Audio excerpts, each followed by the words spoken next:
இப்ப நம்ம பார்க்க போற நாவல் எழுத்தாளர் தமிழ் வெண்பா அவர்களின் முதல் நாவலான தென்றலே திரும்பிவிடு.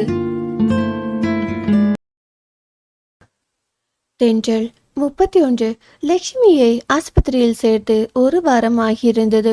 உடல் மிகவும் பலவீனமாயிருந்ததால் அங்கேயே தங்க சொல்லிவிட்டனர். அவள் பேசுவது என்பதே அரிதான ஒன்றாக இந்த 7 நாட்களில் மாறி போயிருந்தது. லட்சுமிக்கன்று அப்போதிருந்த ஒரே நிம்மதி யாழ் மட்டும்தான். தன் மகள் சிரிப்பதை பார்த்து லேசான புன்முறுவல் ஒன்று அவரிடம் தோன்றும். அதை தாண்டி மகளிடம் கூட அவர் பேச முனையவில்லை. எங்கே அதிர்ச்சியில் ஊமையாகி போனாரோ என மற்றவர்கள் அஞ்சும்படிதான் இருந்தது அவர் செயல்கள். ஆனால் இதையெல்லாம் விட அஞ்சம்மாளுக்கு லட்சுமியை சாப்பிட வைப்பதுதான் பெரிய காரியமாக இருந்தது. ஒரே கண் பார்வையிலேயே வேண்டாம் என மறுக்கும் மகளை சாப்பிட வைக்க படாத பாடு பட்டி கொண்டிருந்தார் அவர். கெஞ்சி கொஞ்சி உருட்டி மிரட்டி ஊட்டிவிட்டு என அவர் கையாளாத வழிகளே இல்லை என்று சொல்லிவிடலாம். ஆனால் இது எதுவுமே அவ்வளவாய் கை கொடுக்கவில்லை. கடைசியாக, என்னடி இப்படியே சாப்பிடாம இருந்து செத்து போயிடலாம்னு பாக்குறியா? இந்த பச்சைப்புள்ள முகத்தை பாருடி, அதுக்காகவாவது நீ உசுரோட இருக்க வேண்டாமா என குழந்தைக்கு நிலாவை காட்டி சோறு ஊட்டுவது போல ஒவ்வொரு முறையும் யாழை காட்டிதான் அவளை சாப்பிட வைத்துக் கொண்டிருந்தார் அஞ்சம்மாள். ஒரு வழியாக 10 நாட்களுக்கு பிறகு மருத்துவமனை வாசம் முடித்து மகளை இல்லத்திற்கு அழைத்து வந்திருந்தார் வீரமரவர். அவர்களை வாசலிலேயே நிற்க வைத்த அஞ்சம்மாள் யாரு கண்ணு பட்டுச்சோ பட்டாம்பூச்சி கணக்கா சந்தோஷமா சுத்திட்டு இருந்த பிள்ளை இப்படி சொணங்கி போய் நிக்காளே. பிடாரியாத்தா, நீதான் என்றும் அவளுக்கு ஒரு நல்ல வழி காட்டணும் என யாழுக்கும் லட்சுமிக்கும் திருஷ்டி கழித்த பின் தான் உள்ளே அனுமதித்தார். அந்த நேரம் ஊர் தலைவரும் மற்ற பெரியவர்களும் ஒன்றாய் அங்கே வந்தனர். பெரியவர் ஒருவர், என்ன மரவா, பஞ்சாயத்து 11 மணிக்கு தானே, இப்ப கிளம்புனா தானே சரியா இருக்கும். லட்சுமியையும் கூப்பிட்டுட்டு கிளம்பியா என்றார். ஆமாண்ணே, கிளம்ப வேண்டியதுதான். இப்பதான் லட்சுமிய ஆஸ்பத்திரியிலிருந்து கூட்டியாந்தேன். அதுக்குள்ள பஞ்சாயத்துக்கு கூட்டிட்டு போகணுமான்னு இருக்கு என்றவர் குரலில் அத்தனை நடுக்கம். இந்த 10 நாட்களில் மகளை விட அவர் தான் அதிகம் ஒடுங்கி போய்விட்டார். சம்பந்தப்பட்டவங்க வராம என்னென்னு பஞ்சாயத்து பண்ண முடியும் மரவா, உனக்கு தெரியாததா என்றார் மற்றொருவர்.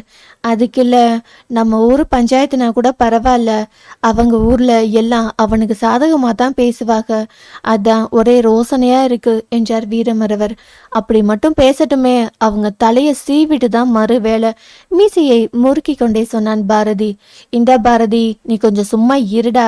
இப்படிதான் போன பஞ்சாயத்துல வெட்டி குத்துனாகி ஜெயிலுக்கு போன பயலுக திருப்பி கூட்டிட்டு வர்றதுக்குள்ள பெரும்பாடா போச்சு. ஊரு பெரியவங்க இத்தனை பேர் போறோமே, சுலுகுல விட்டுடுவோமா என்றார் முதலில் அழைத்த பெரியவர் அதட்டலாய். ஆமாப்ப, இந்த இளவட்ட பயலுகளாம் கொஞ்சம் சும்மா இருங்கடா, விட்டு குத்துனை இறங்கிடாதீங்கப்பு, பிறகு நம்ம புள்ள வாழ்க்கையில கெட்டு போவோம், நாங்க பேசி முடிச்சுக்கிறோமுடா என்றார் இன்னொருவரும். நீங்க எப்படி பேசுவீங்கன்னு எனக்கு தெரியாதா என்றான். பாரதியின் வார்த்தைகளில் கனல் வீசியது.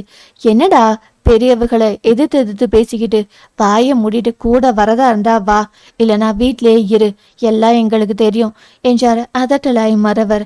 மகன் கோபப்பட்டு அடிதடி என்று இறங்கினால் அது மகள் வாழ்க்கையை மட்டுமா பாதிக்கும்? பிறந்து இன்னும் அப்பாவின் முகம் கூட சரியாய் பார்த்திடாத பேத்தியின் வாழ்க்கையையும் அல்லவா அது புரட்டி போட்டுவிடும். அந்த பயம்தான் இந்த நிமிடம் வரை அவரின் அமைதியை இழுத்து பிடித்து நிறுத்தி வைத்திருந்தது.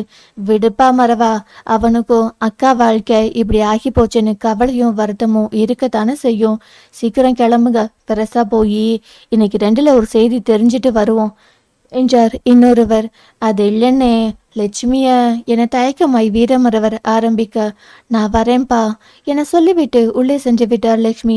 10 நாட்களுக்கு பிறகு ஏதோ 2 வார்த்தைகள் அவர் பேச வீட்டின் பெரியவர்களுக்கு மனதிற்குள் சின்னதாய் ஒரு ஆசுவாசம் பரவுவதை தடுக்க முடியவில்லை. ஐயா பாரதி, நாங்க எல்லாம் முன்னாடி கிளம்புதோம், பார்த்து பத்திரமா அக்காவை சாப்பிட வச்சு பிறகு கூட்டியா, பொறுமையா கூட்டியாடா, என்ன நான் சொல்றது விளங்குதா என்ற வீரமரவருக்கு தலையசைத்து சரி என்றான் பாரதி. வந்தவர்களும் சிலர் சைக்கிள், சிலர் மோட்டார் சைக்கிள்.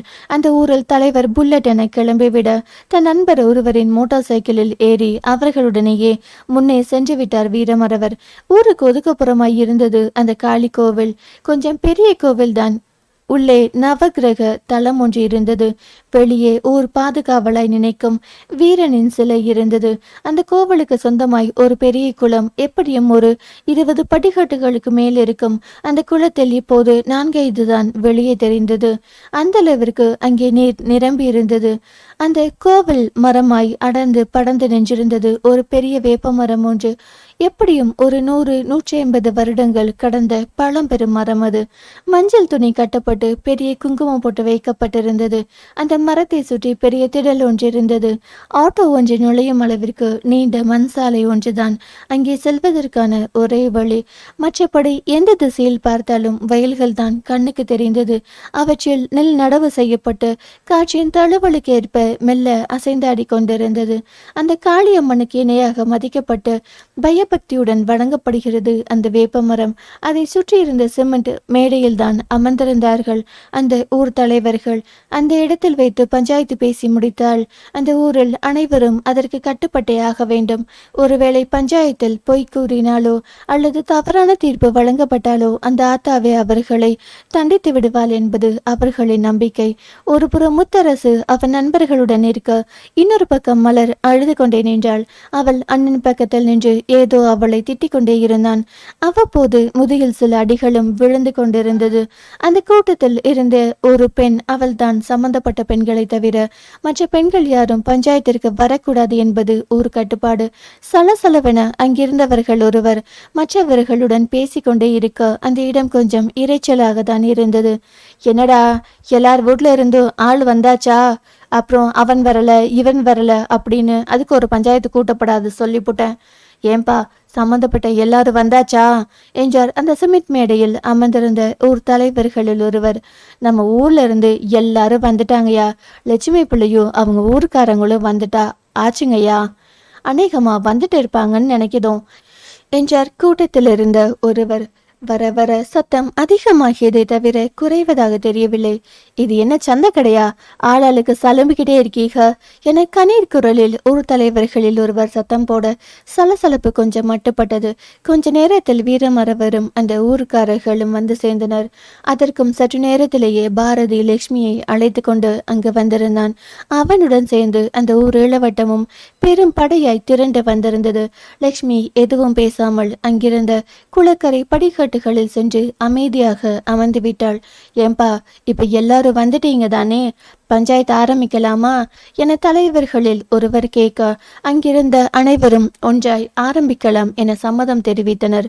இந்தாப்பா முத்தரசு, நீ பஞ்சாயத்து இருக்கும்போதே இந்த மலரு புள்ளைய கடத்திட்டு போய் 2ஆம் கல்யாணம் முடிச்சிருக்கேன்னு அவ அண்ணன் பிராது கொடுத்துருக்கான். நீ என்னடா சொல்லுத என்றார் அதட்டலாய். அவன் என்னவோ சொல்லுவான், கூறுவாரு கெட்ட பையன். நாங்க 2 பேரும் ஆசைப்பட்டதா கண்ணால பண்ணிக்கிட்டோம். இப்ப அதுக்கு என்னங்கிறீக என்றான் முத்தரசு அலட்சியமாய். கிஞ்சித்தும் அவன் முகத்தில் குற்ற உணர்வு இருப்பதாய் தெரியவில்லை. என்னப்பா இப்படி சொல்லுத? உன் பஞ்சாதி புள்ளைய பெத்துக்கிட்டு பச்சை உடம்புக்காரியா வந்து நிக்காளே, அவளுக்கு என்ன பதில் சொல்ற? எனக்கு அவளை பிடிக்கல. நான் மலரு கூட தான் வாழ்வேன். யாரு என்ன சொன்னாலும் இதுல எந்த மாத்தமும் இல்லை என்றான் உறுதியாய் அவன். ஏண்டா, தாலி கட்சப்ப தெரியல, புள்ளைய பெத்துக்கும் போது தெரியல, அந்த புள்ளைய பிடிக்கல, ஒரு புள்ள பெத்துட்டு பிடிக்கலன்னுட்டு வேறொருத்தைய கட்டிக்கிட்டு நீ பாட்டுக்கு போவ. அதை கேட்டு பொத்திக்கிட்டு போவ. எங்க ஊர்க்காரங்க என்ன பொட்ட பசங்க நினைச்சியா? வெட்டி ஆத்துல விட்டுடுவோம் என்றான் பாரதி நண்பர்களில் ஒருவன். வெட்டுவடா வெட்டுவ, அது வரைக்கும் நாங்க என்ன புளியங்காயால பறிச்சிட்டு இருப்போம். கைய வச்சு பாருடா, வச்சவன் கை துண்டா தனியா போய் விழும் என்றான் முத்தரசுக்கு சாதகமாய் நின்ற ஒருவன். தப்ப நீங்க செஞ்சுட்டு வெட்டுவீங்களோ? நீங்க வெற்ற வரைக்கும் பார்த்துட்டு நிக்க நாங்க மாகா மடையனுங்க பாருங்க என எகிரினான் பாரதியின் மற்றொரு நண்பன். தே பசங்களா, பொண்டாட்டி சரியா இருந்தா அவன் ஏண்டா இன்னொரு பொண்ணு பின்னாடி போறான் என்றான் முத்தரசுவின் பக்கம் நின்ற மற்றொருவன். அந்த பிள்ளைக்கு நிறைய பேத்து கூட சவகாசம் இருக்காண்டா, போறவ எப்படி நம்ம மாப்பிள்ள அது கூட குடும்பம் நடத்துவான் என்றான் முத்தரசு பின்பக்கம் இருந்த வேறொருவன். யார பார்த்துட நாக்கு மேல பல்ல போட்டு பேசுதிய? இழுத்து வச்சு நாக்க அறுத்து விட்டுடுவேன் பாத்துக்குங்க. பாரதி எகிற சண்டை வலுத்தது. வாய்ச்சண்டை முற்றி கைச்சண்டையாக மாற முத்தரசு பின்பக்கம் இருந்தவர்களும் நண்பர்களும் ஒருவரை ஒருவர் அடித்து கொண்டனர். பாரதி இலக்கையெல்லாம் முத்தரசாக மட்டுமே இருந்தான். தன் பலம் மொத்தத்தையும் திரட்டி அவனை அடிக்க தொடங்கி இருந்தான் பாரதி. அவன் கோபம் தீரும் மட்டும் அடித்து கொண்டே இருக்க ஏற்கனவே அடி வாங்கி கொஞ்சம் பலவீனமாக இருந்த அரசு வாங்கி கொண்டிருந்தான். அவர்களை பிரிப்பது பெரும் பாடாய் போனது மற்றவர்களுக்கு. 2 பேர் கைகளை பிடித்து இழுத்து பாரதியை நிறுத்தியும் அடிப்பதை நிறுத்தாமல் தொடர்ந்து கொண்டிருந்தான் அவன். எட்டி முத்தரசுவை மிதித்தவன், எங்க அக்காவை தவிர வேறொருத்தி கூட வாழலாம்னு நினைச்ச, எங்க அக்கா விதவையானாலும் பரவாயில்லன்னு வெட்டி புதைச்சிடு வேண்டா பரதேசி என திமிரிய பாரதியை மேலும் 4 பேர் வந்து அவனை இழுத்து பிடிக்க அப்போதும் கோபம் தீராமல் அவர்களை தள்ளிவிட்டு ஓடி சென்று ஒரு 4 மிதி மிதித்தான் அவன். திரும்பி ஒரு 8 பேர் வந்து பாரதியை அங்கிருந்து இழுத்து சென்றனர். ஏன்பா, நீங்க உங்களுக்குள்ளேயே அடிச்சுக்க பஞ்சாயத்து எதுக்கு என்றார் அதட்டலாய் அந்த ஊர் தலைவர். சிறிது நேரம் 2 தலைவர்களும் கலந்து பேசிவிட்டு தங்கள் முடிவை அறிவித்தனர். இந்த பாருப்பா முத்தரசு, தப்பு ஓ மேலதான் இருக்கு. நீ தாலி கட்டிடன்றதுக்காக இதை கல்யாணமா ஏத்துக்க முடியாது என்றார் அறிவிப்பாய் ஊர் தலைவர். ஓ, அப்ப என்ன பண்ணணும்னு சொல்றீங்க என எகிரினான் முத்தரசு. இருடா முத்தரசு, ஊர் பெரியவங்க பேசுறாங்கல, என்னன்னு தான் கேளு என ஊர் தலைவர்களில் ஒருவர் அதட்ட அமைதியானான் அவன். முதல்ல கல்யாணம் பண்ணவதான் பொண்டாட்டி, இடையில ஒட்டிக்கிட்டு வந்தவ எல்லாம் பொண்டாட்டியை ஏத்துக்க முடியாது. நீ லட்சுமி கூட தான் வாழணும். அந்த புலக்கடத்துல கிடக்க தாலியை அறுத்துட்டு ஏதாவது பணம் கொடுத்து சரி கட்டலாம். ஒரு பொண்டாட்டி இருக்குன்னு தெரிஞ்சு ஒட்டிக்கிட்டவளுக்கு அதான் தண்டனை. அதுக்கப்புறம் 2 பேரும் பிரிஞ்சு போயிடணும். எக்காரணத்துக்காகவும் ஒருத்தர்கிட்ட இன்னொருத்தர் பொழக்க வச்சுக்க கூடாது. இதுதான் இந்த 2 ஊரோட தீர்ப்பு. மீறினா இந்த 2 குடும்பமும் இனிமே இந்த ஊர்ல இருக்கக்கூடாது. இவங்களையும் இவங்களை சேர்ந்தவங்களையும் இனிமே எந்த காலத்திலையும் ஊருக்குள்ள விடமாட்டோம். அவங்க 2 குடும்பத்து கூடவும் யாரும் ஒட்டுறவு வச்சுக்க கூடாது. ஏன்பா, எல்லாருக்கும் சம்மதம் தானே? இந்தாப்பா பாலு, உனக்கும் சம்மதம் தானே என்றார் ஊர் தலைவர் மலரின் அண்ணனிடம். இதுக்கு நான் ஒத்துக்க முடியாது. நீங்க என்ன ஒதுக்கி வைக்கிறது? நானே இந்த ஊரை விட்டு போறேன். நான் மலர் கூட தான் வாழ்வேன். உங்களால ஆனதா பாத்துக்கோங்க என்றான் முத்தரசு. அப்பல இருந்து சொல்லிக்கிட்டே இருக்கேன், பெரியவங்கன்னு மட்டும் மரியாதை இல்லாம பேசிக்கிட்டே போற. என்னடா, யாரும் கேட்க மாட்டாங்கன்னு திமிர்ல அலையிறியா? பண்ற தப்பெல்லாம் பண்ணிப்புட்டு 2 பொட்ட பிள்ளைங்க வாழ்க்கையை கெடுத்து புட்டு பேச்சாடா பேசுற பேச்சு என அமர்ந்திருந்த ஊர் தலைவர்களில் ஒருவர் எழுந்து வந்து முத்தரசுவை ஓங்கி ஒரு அறை விட்டார். அவன் சுருண்டு போய் தூரமாய் விழ அப்போதும் கோபம் தீராதவர் அவன் அருகில் சென்று ஓங்கி 4 மிதி மிதித்தார். திரும்பி வந்தவர், இந்தாப்பா பாலு, உனக்கு இதுல சம்மதம் தானே என்றார். எனக்கு சம்மதம் தானுங்க. எங்க வீட்டு பொண்ணால இன்னொரு பொண்ணோட வாழ்க்கை கெட்டு போறத நாங்க விரும்பல. இவ செஞ்சதுதான் தப்பு. நீங்க சொல்றபடியே தாலியை கழட்டி கொடுத்துட்டு நாங்க எங்க பொழப்ப பாக்குறோம் என்றான் உறுதியாய் அவன். அப்புறம் என்னப்பா, அவங்களே ஒத்துக்கிட்டாங்க. பாலு, நீயே உன் தங்கச்சி கழுத்துல இருந்து தாலியை கழட்டி கொடுத்துட்டு என்ன வேணுமோ கேட்டு வாங்கிக்கப்பா என்றார் ஊர் தலைவர்களில் மற்றொருவர். பாலு தன் தங்கையின் கழுத்தில் இருந்த தாலியை பறிக்க முயல தாலியை கெட்டியாக பிடித்து கொண்டு தரம் மறுத்து கொண்டிருந்தாள் மலர். கோபத்தில் பாலு அவளை ஓங்கி அறிய ஓரமாய் போய் சுருண்டு விழுந்தாள் அவள்.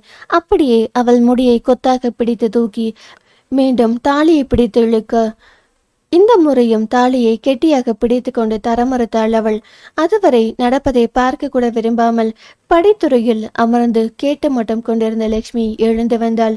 2ஆம் முறையும் மலர் தாலியை தரம் மறுக்க மீண்டும் ஓங்கி அறிந்தான் பாலு. இந்த முறை நேராக அவள் சுருண்டு போய் லட்சுமியின் காலடியில் போய் விழுந்தாள் அவள்.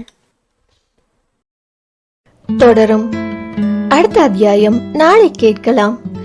கதையை தொடர்ந்து கேட்கணும்னா சேனலை சப்ஸ்கிரைப் பண்ணுங்க. நன்றி. பேசும் கதைகளின் குரலாய் நான் மனோசங்கரி.